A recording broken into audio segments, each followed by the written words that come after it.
Live 10 at 10 continues with No Wait Weather. All right, we begin with a look at our timeline. A winter storm we've been hearing about. A lot of watches, warnings, and advisories issued for this system heading our way. Friday, we'll see wind picking up throughout the day. Temperatures will be on their way up into the 20s, and the snow begins in the morning south by midday for the Central Valley. And as we go through the afternoon, it'll continue to push north. By Friday night, there'll be some major traffic difficulties and travel difficulties. And then overnight, the wind switches direction, becomes northwesterly. It'll blow in that direction all day Saturday. Not a lot of additional snow throughout the afternoon on Saturday, but the wind continues. So more on that in just a moment. Right now, we are warming up already. 4 degrees below. The temperature feels like 24 below with those 24-mile-per-hour gusts out of the southeast at this hour.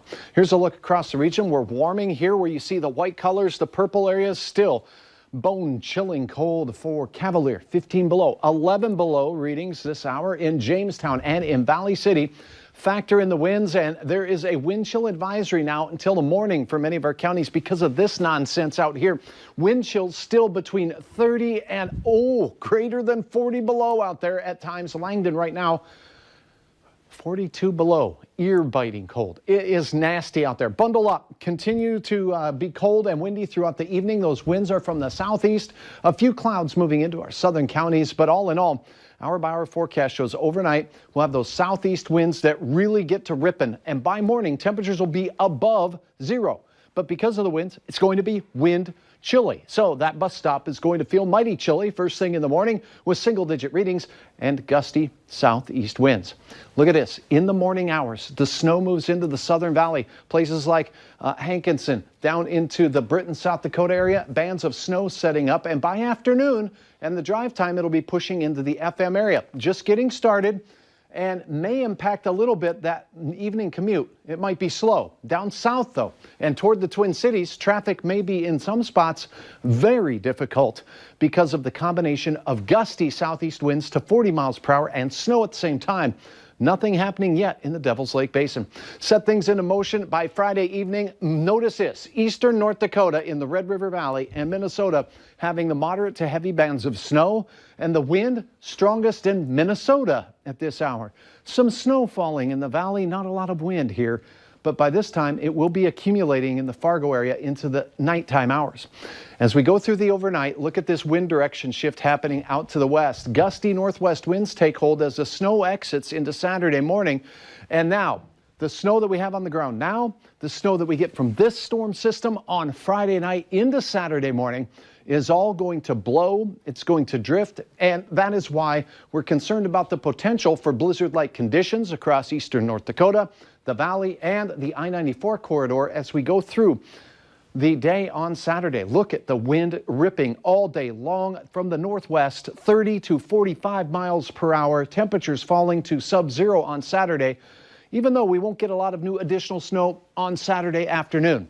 Here's what falls from Friday midday and into your Saturday morning. And it looks like from the Red River, where you see the dark blue shades, a 5 to 9 category here should cover most. Isolated places could pick up more. Up north, because of very cold temperatures throughout the entire system, your snow is going to be fluffy, light, powdery, blowing around. Down south, we could have some areas of wet, heavy snow briefly. Now, as we go into the valley and out to the west, the snowfall amounts will ramp down very quickly. 3 to 6 here for Fargo, for Grand Forks, Jamestown, Valley City, and west of you, very little. Devil's Lake, maybe an inch, maybe 2. We'll keep you updated. But where that ramp sets up, where we have a decrease in snow, could still shift a little bit. There's a winter weather advisory, southeast North Dakota for tomorrow because of the mixed precipitation that could happen in the morning. That'll be replaced by a winter storm watch at this point. Winter storm warnings, where we're most certain the wintry conditions will persist with heavy snow. And then, well, we'll keep you updated tomorrow because there will be some shifting and changing to the exact counties that have the winter storm warning versus a winter weather advisory. Temperatures 8 above in the morning, climbing to 25. Snow beginning near the midday hour here in Fargo and lasting into the drive time home and beyond. Be where you want to be by the time we get to the 5 o'clock hour. After that, things get a little difficult, if not impossible. Here's Bagley after a little snow shower there. Just a beautiful scene. Thank you, Deb, for sharing your photo. Now a look at the planning forecast. Wintry conditions Friday night into Saturday. Wind all day and temperatures falling throughout the day on Saturday. Make it miserable. Sunday, cold but quiet. And for Martin Luther King Day, Mike, it looks like a very cold start to the day at about 20 below. How can it get so bad after climbing up to 25 degrees? I don't get it. That's what loads us with the moisture. So, All right, thanks. Yeah. Hey, before the storm gets here,